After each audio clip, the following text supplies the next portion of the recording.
Hola, ¿cómo están? Buenas tardes. Eh, Estamos nuevamente en razonamiento jurídico aplicado, en abogacía a distancia, con nuestros alumnos, con ustedes, conmigo, que soy la profesora de razonamiento jurídico aplicado, Adela Pérez del Viso, y hoy vamos a tratar un tema en especial, que es la unidad número 5 de nuestro programa.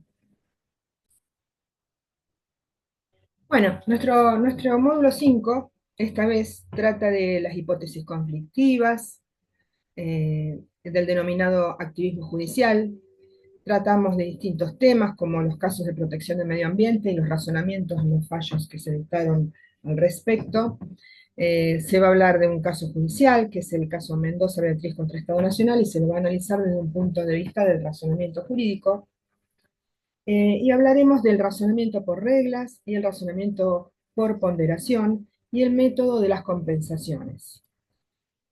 Todo esto está en la unidad 5, primera y segunda parte. Primera parte, casos en que se plantean derechos fundamentales, a veces llamados, o sea, en América se llaman derechos humanos, en Europa les suelen llamar derechos fundamentales, casos de conflictos, conflictos aparentes, qué es un caso en definitiva, qué es el diálogo de fuentes y los métodos de compensaciones de la ponderación. Muy bien, entonces, en la primera parte vamos a tratar casos en que se plantean derechos fundamentales o derechos humanos. Y la pregunta es, ¿debemos llamarlos conflictos, conflictos aparentes o casos? Eh, Tenemos un autor, como ustedes habrán visto en la- en el módulo, en la plataforma, está el documento de cátedra. Y allí vamos a encontrar la cita de un autor que se llama Sánchez, Orrego Sánchez, donde dice que este autor nos dice que en materia de derechos humanos está mal llamarlos conflictos, más bien son aparentes conflictos de derecho. Menciona este autor que una vez que uno toma en cuenta que existen normas constitucionales y convencionales que tienen prioridad por encima de las normas meramente reglamentarias o las normas legales, el conflicto es aparente, porque está claro cuál es la norma que prevalece. Entonces, este autor, Cristóbal Orrego Sánchez, de Chile. Muy bien, entonces, siguiendo con el tema, eh, tenemos que, se nos dice que este fenómeno de los derechos fundamentales, y a la pregunta de si realmente es un conflicto o no, este fenómeno ha sido explosivo, ha operado en varias direcciones. Por una parte, ha convertido la Constitución escrita en una norma directamente aplicada junto con las normas y con las leyes ordinarias.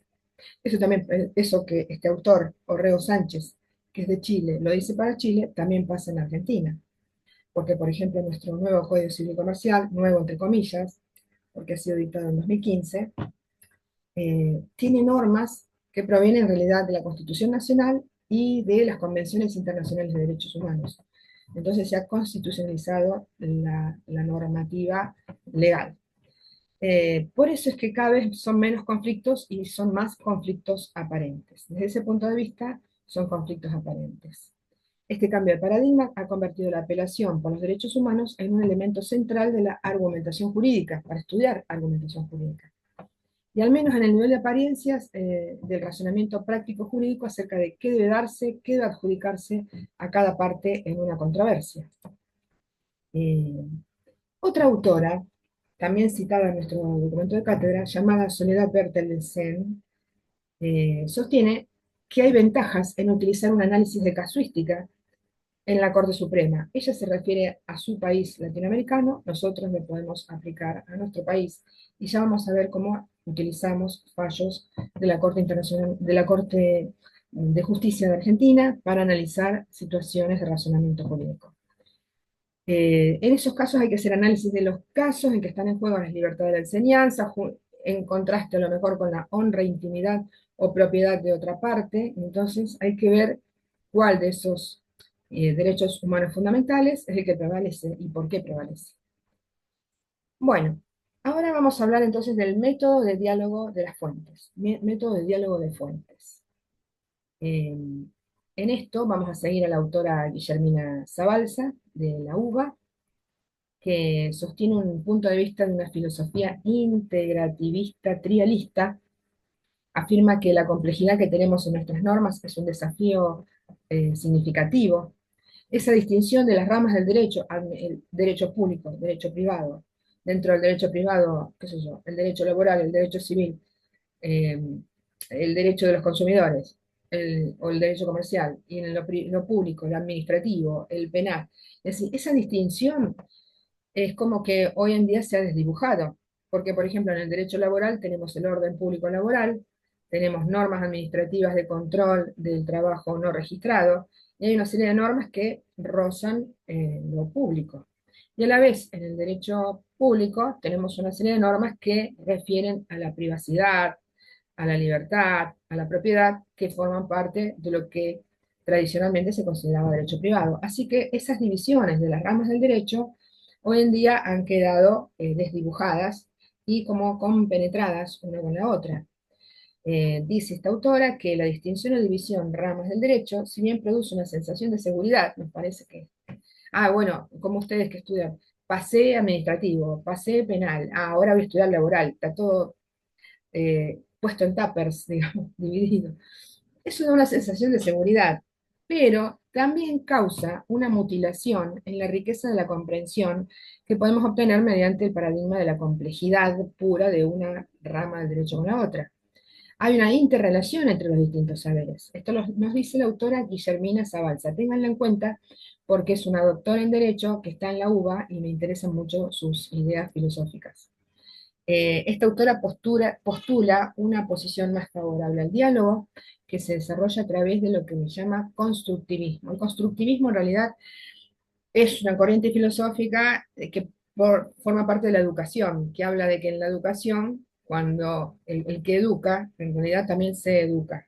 Y en realidad el que educa no está impartiendo sabiduría, sino que está construyendo saberes junto con los estudiantes. Eso es el constructivismo.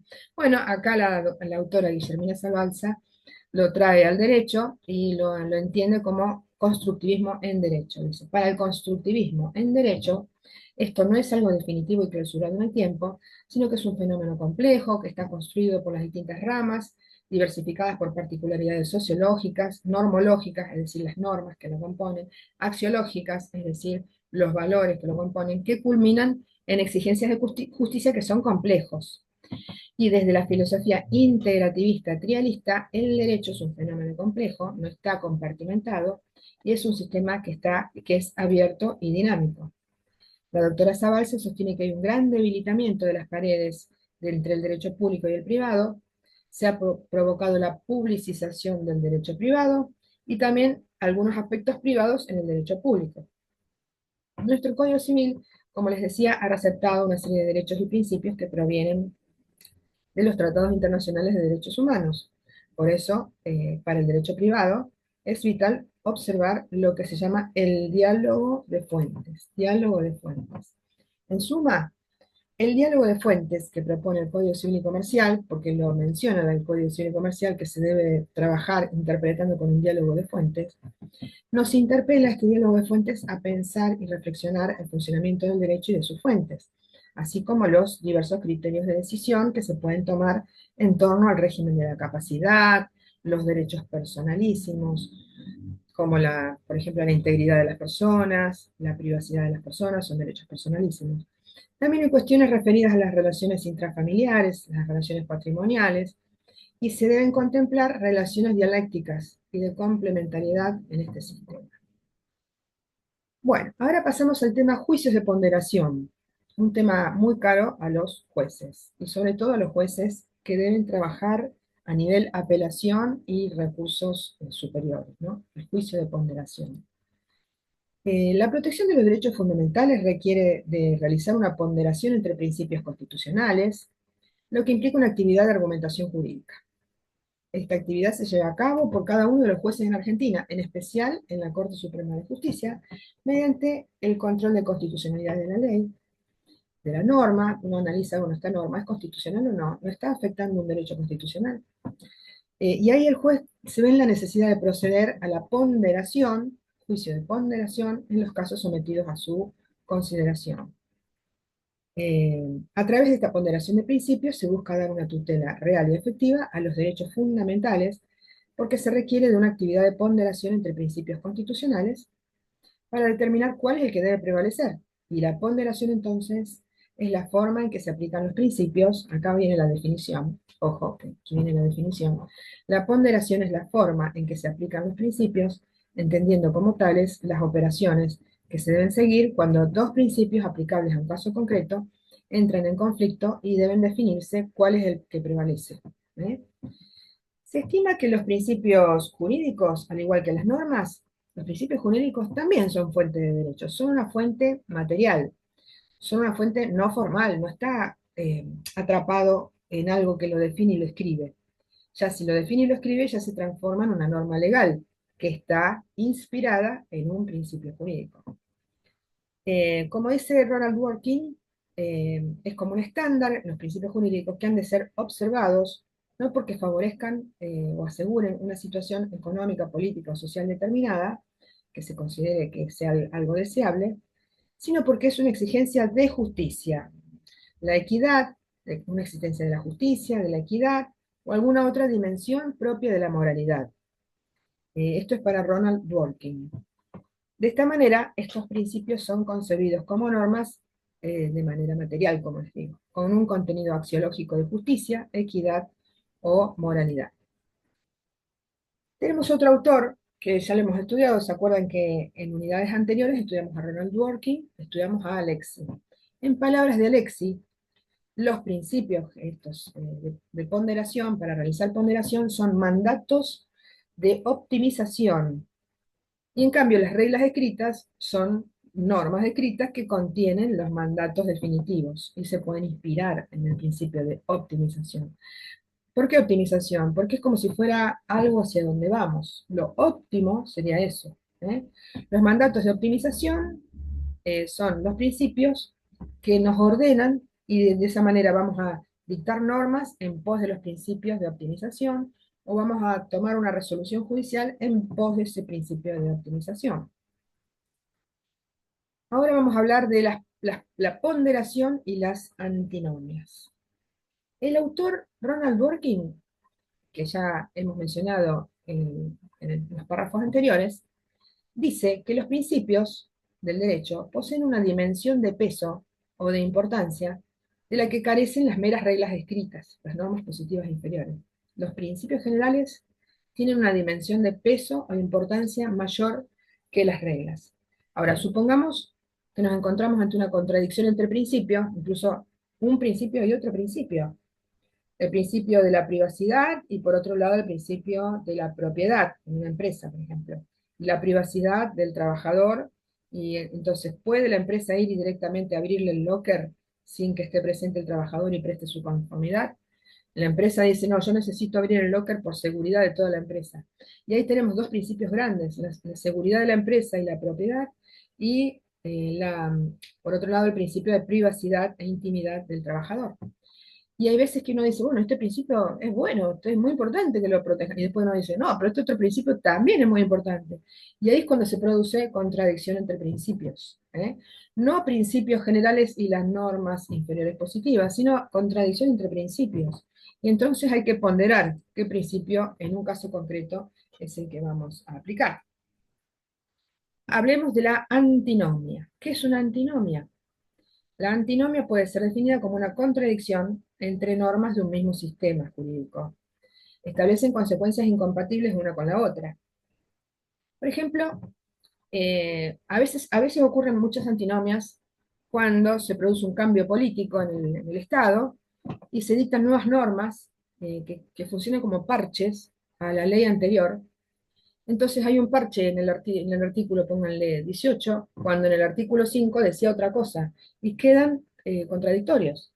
En este momento, por ejemplo, estaba leyendo el otro día que en la ley 27.742, que reformó las normas legales laborales, se establece que para que un trabajador esté inscrito, lo que se requiere es que esté inscrito en registros internos de la empresa, o digamos, o que esté inscrito en el sistema SUS, en el sistema del Instituto de Seguridad Social.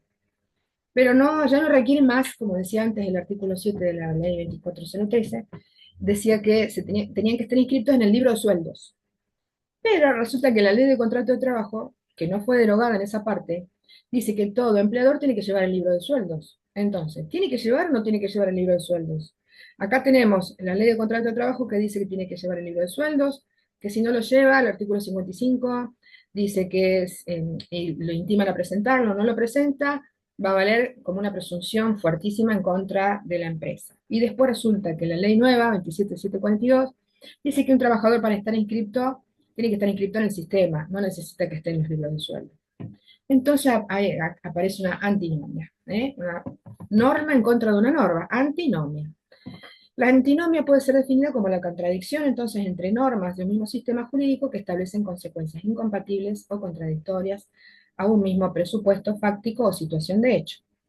Las antinomias de las que se ocupa la ponderación de principios son ciertas antinomias gruesas, fuertes, las constitucionales, no las que acabo de mencionar, si tiene que estar inscrito o no en el libro de sueldos. Eso era para ejemplificar qué es una antinomia. Pero las antinomias a las que se refiere el tema este de la ponderación de principios son las que preocupan a los de la Corte Suprema en casos muy gruesos y que tienen mucha cabida nacional en los medios de comunicación, y entonces se discuten porque se discuten principios generales muy importantes, a veces hasta de rango constitucional. Entonces, antinomias y antinomias constitucionales en las que están en juego la ponderación de principios. ¿Qué es entonces la ponderación de principios? Es una forma de aplicar los principios jurídicos o también para preferir un derecho fundamental, un derecho humano, por encima de otro. Y se busca darles plena eficacia a los derechos fundamentales en casos en que uno entre en conflicto con el otro, de tal manera que la esencia de la ponderación de principios parte de la premisa de que existe una tensión o conflicto entre principios o derechos fundamentales, que surge cuando en un caso concreto hay disposiciones jurídicas incompatibles entre sí, que pueden ser propuestas para solucionar la controversia. Según la tesis de Hart y Dworkin, temas ya analizados, como les digo, en módulos anteriores, hay casos fáciles y casos difíciles. Este podría ser otro tema en los exámenes. ¿Qué son los casos fáciles? ¿Qué son los casos difíciles? Pareciera de sonsos, ¿no? ¿Qué es fácil? Las fáciles. Y lo difícil, bueno, no. Le llaman así como categoría de estudio, casos fáciles y casos difíciles. Un caso es fácil cuando encontramos una solución en la literalidad de los textos normativos y de la existencia de evidencia incontrovertible acerca de los hechos, razón por la que el operador jurídico solamente declara, bueno, esta es la norma general, estos son los hechos, esta es la consecuencia. No hay mucha más discusión. Eso es un caso fácil. Pero un caso difícil es cuando, al contrario de los otros casos, no es tan fácil subsumir los hechos en la norma o en los principios generales. Y entonces hay que pensarlo mucho y hay que entrar a ponderar casos fáciles, casos difíciles. Entonces, ¿cuándo va la ponderación de principios? Ya dijimos antes, cuando hay antinomias de principios, pero sobre todo principios constitucionales y derechos humanos y derechos fundamentales en juego. Y también cuando va la ponderación de principios, cuando hay casos difíciles. Ahí es donde hay que ponderar los principios. Con lo cual, con lo que les acabo de decir, se obtiene que la ponderación de principios es la forma de resolver conflictos entre principios o derechos fundamentales que lleva a una exigencia de proporcionalidad. ¿Qué principio está más acá o menos acá? Proporcionalidad, que implica establecer un orden de preferencia relativo al caso concreto. A través de este orden de preferencia, no se va a lograr una respuesta válida para todos los casos, sino para el caso concreto. ¿eh? Sino se logra una preferencia relativa al caso concreto y no excluye que se produzca una solución diferente en otro caso. De ahí que muchas veces dicen, ¿por qué la Corte resolvió tal cosa en ese caso y tal otra cosa en ese otro caso? Y por qué ha ponderado los principios de manera diferente en base a los hechos que tenía a la vista. Cerramos entonces este video acá y seguimos con el próximo.